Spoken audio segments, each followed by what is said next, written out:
নমস্কার বন্ধুরা, happy with Gopa kitchen কুকিংয়ে জানাই তোমাদের সকলকে স্বাগতম। আজকে আমি তোমাদের সাথে শেয়ার করব পাবদা মাছের তেল ঝাল রেসিপি। রেসিপিটা প্রথম থেকে শেষ পর্যন্ত দেখার অনুরোধ রইল। এখানে আমি পাবদা মাছ নিয়েছি 7 পিস, মানে 300 গ্রাম মতন। পাবদা মাছটা ভালো করে পরিষ্কার করে ধুয়ে নিয়েছি কেটে। লবণ আর হলুদ সঙ্গে একটু কাঁচা সর্ষের তেল মাখিয়ে 10 মিনিটের জন্য রেখে দিয়েছি। সর্ষের তেলটা মাখিয়ে রাখলে পাবদা মাছ ভীষণই ফাটে, সেই ফাটার সম্ভাবনাটা একটু কমে যায়। প্রথমেই গ্যাসে একটা বাটিতে কিছুটা জল গরম বসিয়েছি। এই গরম জলের মধ্যে দিয়ে দিচ্ছি সামান্য লবণ। এবারে এর মধ্যে দিয়ে দেব টুকরো করে কেটে নেওয়া মাঝারি সাইজের 2টো টমেটো, আর দিয়ে দেব 7-8টা পাকা লঙ্কা। যেহেতু পাবদা মাছের ঝাল বানাবো সেই জন্য লঙ্কার পরিমাণটা একটু বেশি দিলাম, তোমরা তোমাদের পরিমাণ বুঝে ঝালটা দেবে। এবারে এই লঙ্কা আর টমেটোটা একটু সেদ্ধ করে নেব। টমেটো আর পাকা লঙ্কাটা সেদ্ধ হয়ে গেছে। এবারে এটা নামিয়ে একটু ঠান্ডা করে নেব। ততক্ষণে গ্যাসে কড়াই বসিয়ে দিলাম। এখন এই কড়াইয়ের মধ্যে দিয়ে দেব কিছুটা সর্ষের তেল। সর্ষের তেলটা দিয়েও সর্ষের তেলটা ভালো করে গরম করে নিতে হবে। যেহেতু পাবদা মাছ একটু নরম টাইপের মাছ হয়, সেই জন্য তেলটা ভালো করে গরম করে নিতে হবে, না হলে মাছ ভাজার সময় মাছটা কড়াইতে লেগে যেতে পারে। সর্ষের তেলটা ভালো করে গরম করা হয়ে গেছে। তেলের থেকে দেখতে পাচ্ছ ধোঁয়া উঠছে। এই পর্যায়ে তেলের মধ্যে আবারও দিয়ে দিচ্ছি সামান্য লবণ। লবণটা দিয়ে দিলেও মাছটা কড়াইতে লাগবে না। এখন এর মধ্যে দিয়ে দেব লবণ, হলুদ, সর্ষের তেল দিয়ে মেখে রাখা মাছগুলো। দুটো তিনটে করে মাছ ভেজে নেব। একটু ঢাকা দিয়ে মাছটা ভাজবো। মাছটা যতক্ষণে ভাজা হচ্ছে ততক্ষণে একটা মশলার পেস্ট বানিয়ে নিই। এই মিক্সার জারের মধ্যে দিয়ে দেব কালো সর্ষে গুঁড়ো। সর্ষে আমি সবসময় একটু গুঁড়ো করেই রেখে দিই। আর দিয়ে দিচ্ছি 1 চামচ মতো হলুদ সর্ষের গুঁড়ো। দেব সামান্য লবণ, যাতে সর্ষেটা পেস্ট করার সময় তেতো না হয়ে যায়। আর দিয়ে দিচ্ছি সামান্য জল। এবার মিহি একটা পেস্ট বানিয়ে নেব। কালো সর্ষে হলুদ সর্ষে পেস্ট করে নেওয়া হয়ে গেছে। পেস্ট একটা বাটির মধ্যে ঢেলে নিচ্ছি। আর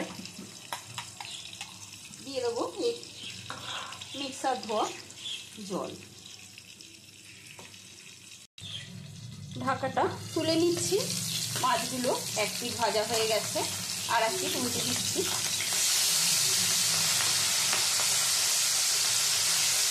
আবারও ঢাকা বন্ধ করে দিলাম। এবারে সেদ্ধ করে নেওয়া টমেটো আর পাকা লঙ্কা সেটাও মিক্সার জারে দিয়ে পেস্ট বানিয়ে নেব।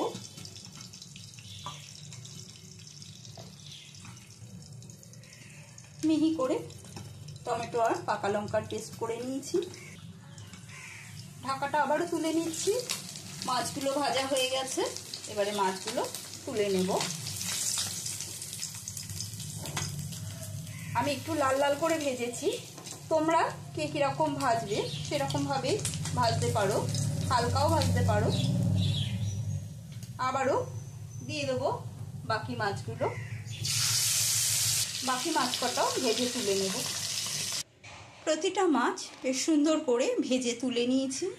এখানে একটা বড় সাইজের পেঁয়াজকে কুচি করে পেস্ট করে নিয়েছি। মাছ ভেজে নিয়ে তুলে নিয়েছি। এবারে এই তেলের মধ্যে ফোড়নে দিচ্ছি কালো জিরে, আর দেব একটা কাঁচা লঙ্কা মাঝখান দিয়ে একটু চিড়ে নিয়েছি।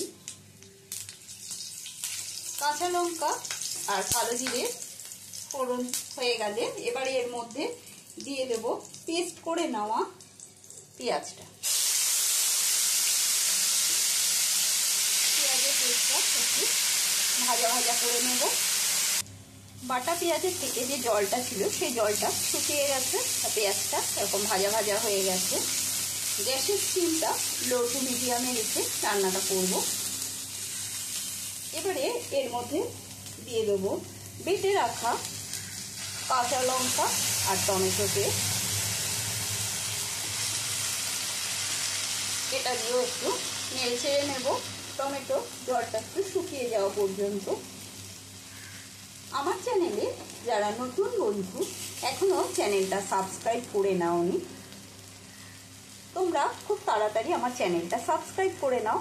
পাশে থাকা বেল আইকনটা প্রেস করে দেবে যাতে আমার রান্নার নিত্য নতুন নোটিফিকেশানগুলো সবার আগে তোমাদের কাছে পৌঁছে যায়।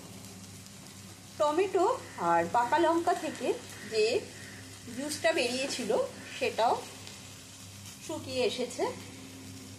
এই পর্যায়ে দিয়ে দেবো আমি হাফ চামচ মতো জিরে গুঁড়ো, দিয়ে দেব হাফ চামচ হলুদ গুঁড়ো,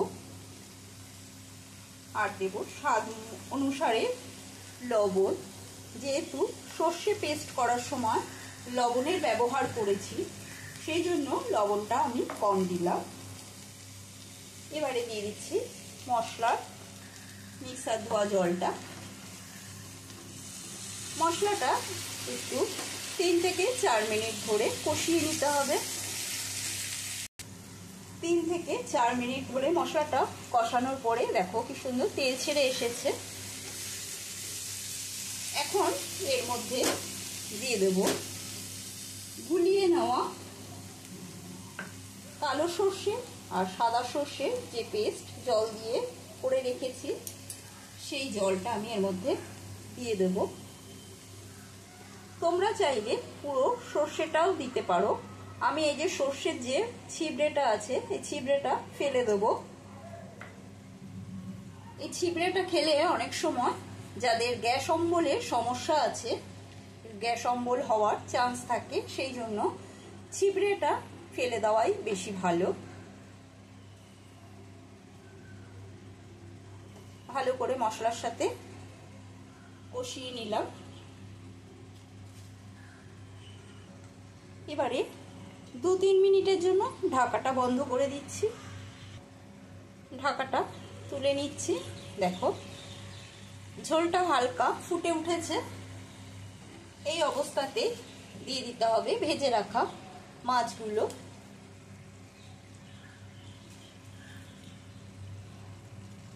সবকটা ভেজে রাখা মাছ দিয়ে দিচ্ছি, আর দিয়ে দিচ্ছি 2টো পাকা লঙ্কা।